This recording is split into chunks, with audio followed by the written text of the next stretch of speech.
who's keeping you from your wine.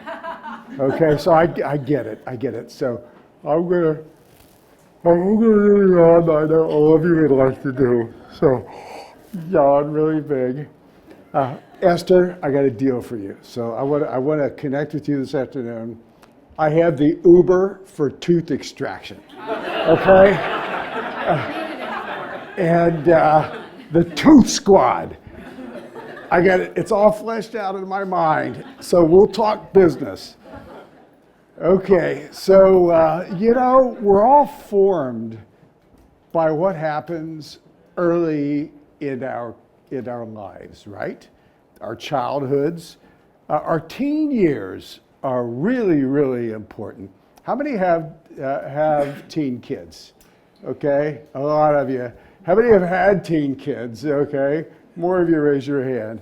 Well, I actually still have 2 at home. And I remember as a young teenager, 16 years old, coming out of high school. I graduated early. So in June of 1967, so that dates me. I graduate from high school. I found myself at some strange place called Fort Dix, New Jersey, in October 9th of 1967, crawling through sand and ice and snow. And I had joined a unit that I didn't know the name of. And by the way, remember, this was during the draft. You guys, some of you are old enough to remember the draft. You went in for 2 years. I was so stupid that I not only signed up for an extra year, which is what you did when you enlisted in the Army, but I gave him another year because this guy walked into the recruiting station. He said, "Is there a Daniel Walker here?" I said, "Here, sir." He said, "Come with me." And so we go down the corridor to this little green room. Everything's green, right? And he says, I got a deal for you. He said, we looked at your scores. Now, I think he looked at somebody else's scores. Okay, I think it was like David Walker that he looked at.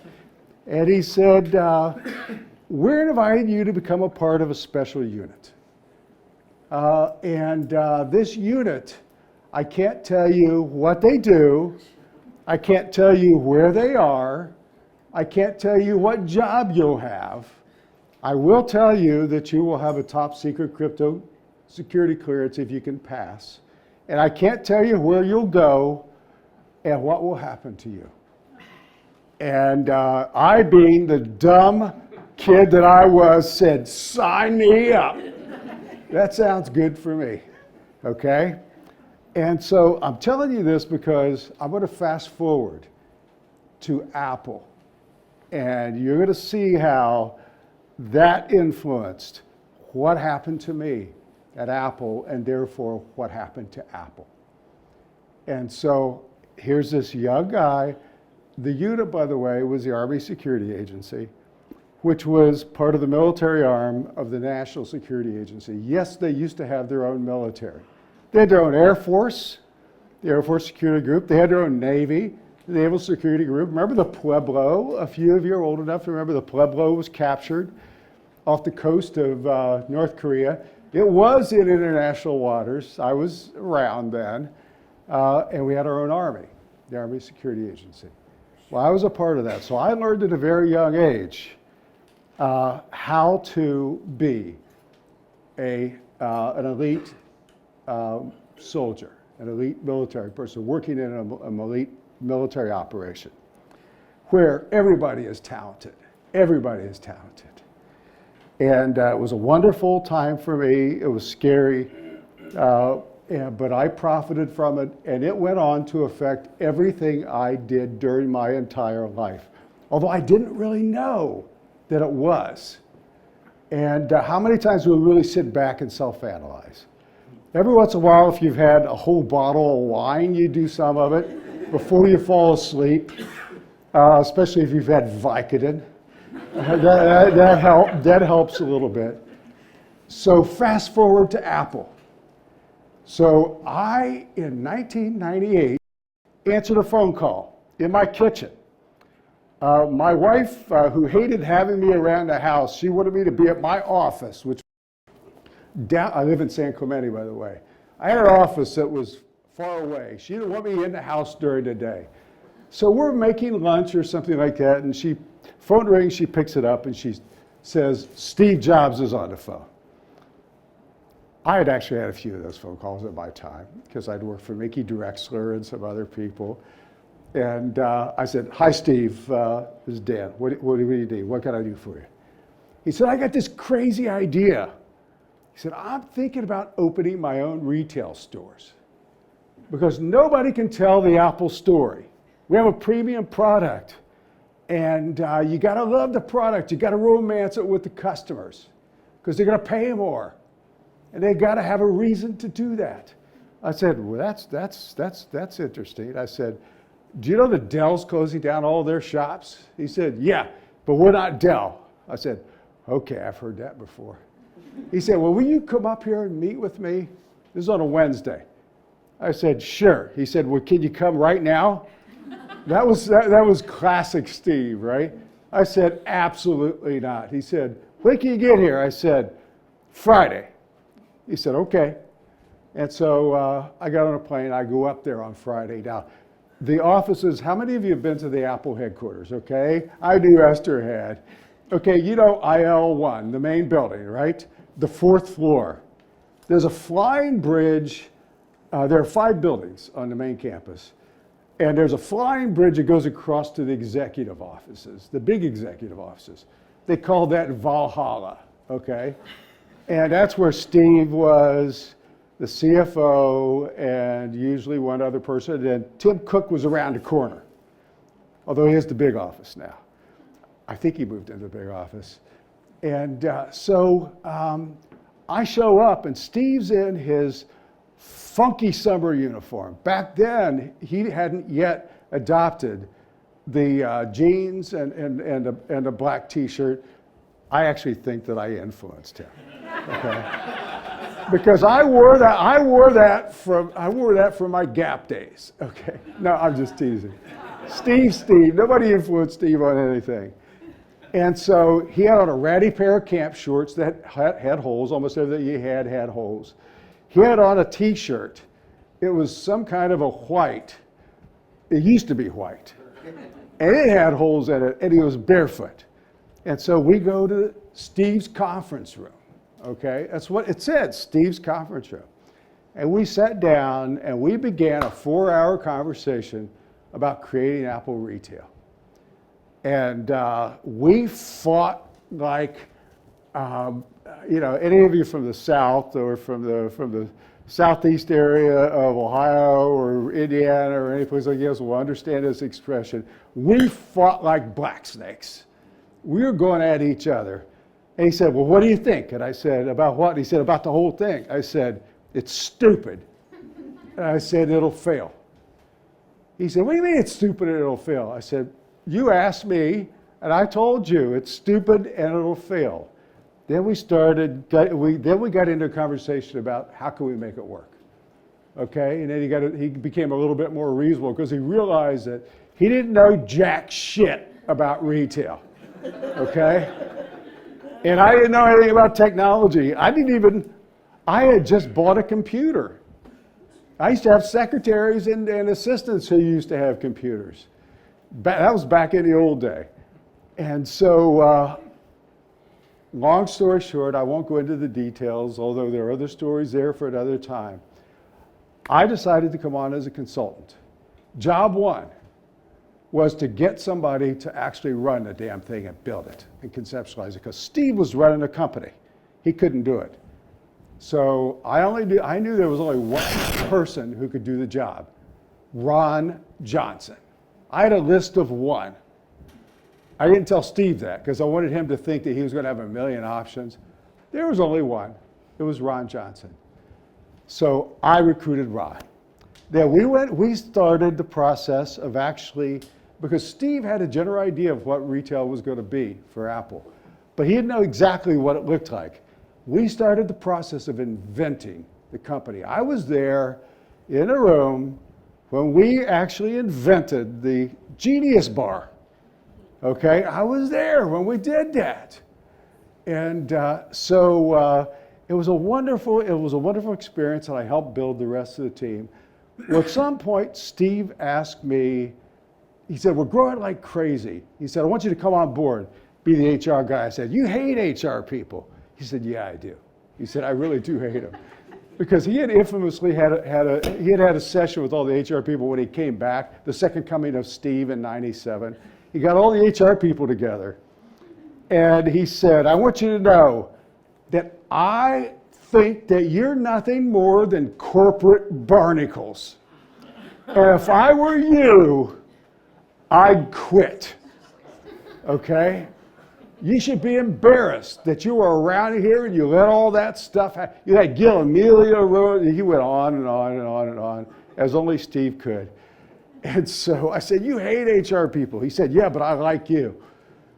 And I said, and again, I won't go through the stories, because it was a bloody series of discussions, including he asked me, well, what do you want your title to be?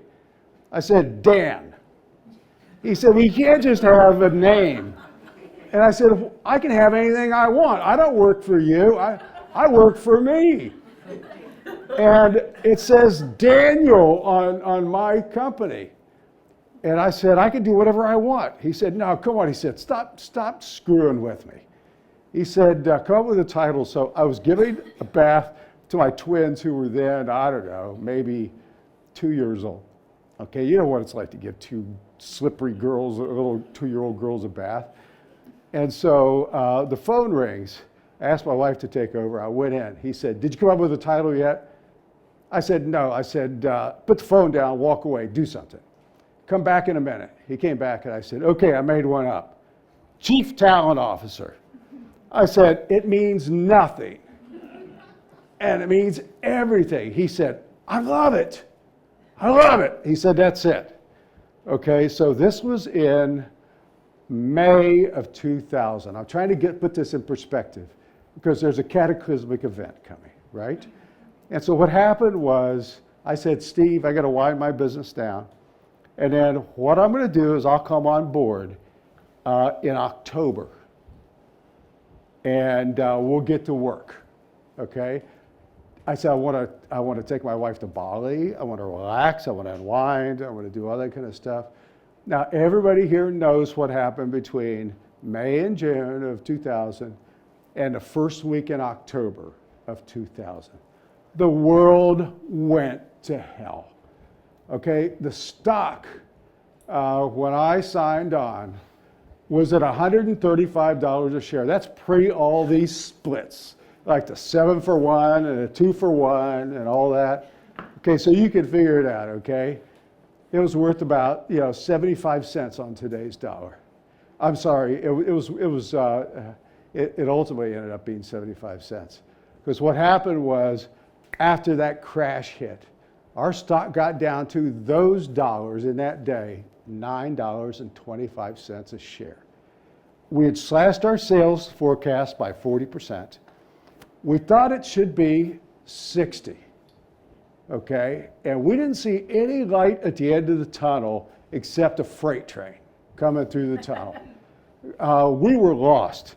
Now, just to give you an idea, and this is the wrap up, of the way that floor is laid out, there's Steve. There was Steve's conference room. There was Fred Anderson, if any of you knew Fred. Esther, I'm sure you knew Fred. Fred Anderson was the CFO, one of the greatest CFOs in the history of Silicon Valley, one of the finest people I know. And Fred had a conference room, and then there was me. I had an office, and then I had a conference room. And Steve's office was just absolutely a pigsty. And he had a sofa and a desk, and then crap piled that high everywhere, including on the sofa. He did it on purpose because he didn't want anybody to sit in his office. He did all of his business either out on his feet someplace or he did it in a conference room. I had a round table, which Steve hated. He hated round tables. He said, you're trying to be egalitarian. He said, it's bullshit. He said, it's awkward. I said, my table, my office, my rules, okay? You don't like it, don't come in here. Because he actually had to pass by my office about 20 times a day. My office was on the way to the back exit, so that when he went to the bathroom or if he went anywhere, he passes my office, right? The other office was Fred's. Fred had a sofa, a love seat, a coffee table, and a traditional desk. So whenever we got together, it was in Fred's office. Remember, this is like October 9th of 2000. It couldn't have been a darker time. So the three of us assembled in Fred's office. And we're sitting there, two of us on the sofa, one of us on the love seat. It's like 8:30 at night.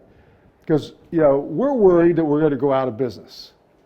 And so we don't know what to do. You think, these, like especially Steve, he's brilliant. He'll figure it out, right? So we're sitting there, and if you've ever been around teenage boys, especially like 14, 15-year-old boys, their favorite expression is, I don't know, okay? Why'd you do that? I don't know, okay? And they're gangly. And so we're sitting there literally with our hands on our knees like this, with our fingers hanging over our kneecaps like this, right? Like gangly teenagers, looking morose at each other. And Steve says, we got to break out. I said, well, that's easy to say. I said, we're tanking. He said, no, we got to break out. We got to figure a way out of this. And I said, okay, what's your idea? He looked at Fred. He said, Fred, do you have any ideas? And Fred said, we just slashed sales again. He said, I don't have a clue. He looked at me. I said, I just got here, okay? I helped build retail. We don't have a store up yet, but it's looking pretty good. I don't know anything about this business. He said, well, you're worthless. I said, Steve, he was a man of few words, right?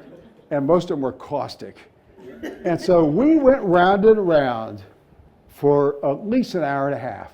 What do you think? Any ideas? No ideas. Well, why don't we do this? Well, that's stupid. That's the dumbest goddamn idea I ever heard in my life. That was usually Steve. That would have never been Fred or me. Could have been me.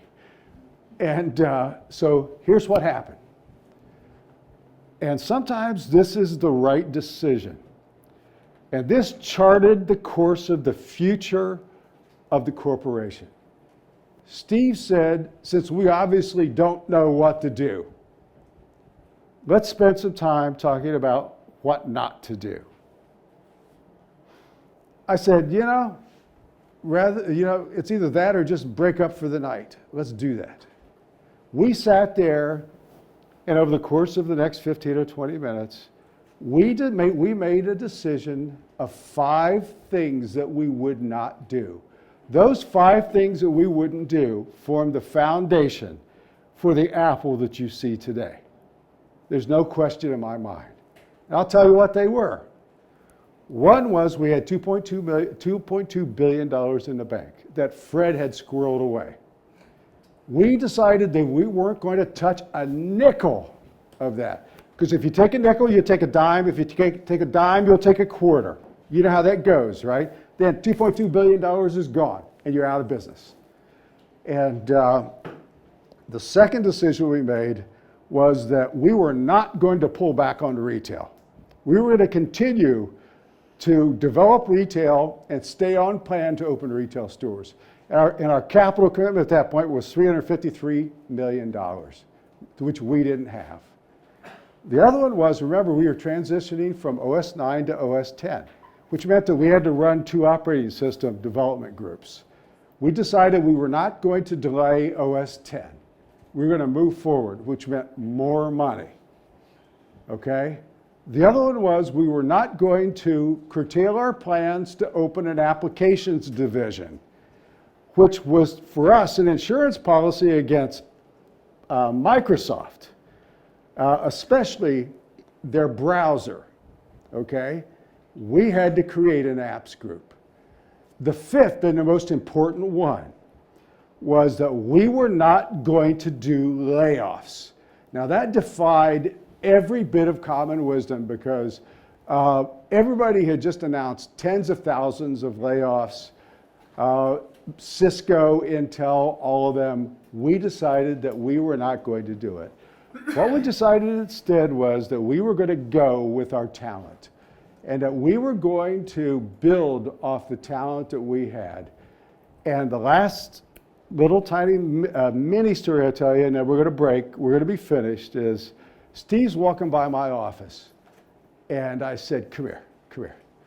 I said, so what's on your mind? What's bothering you? He said, how are we going to pull this off? He said, how are we going to do this without doing layoffs? I said, it's simple. I said, I'm an ex-military guy. I said, have you ever heard of a concept called force multiplication?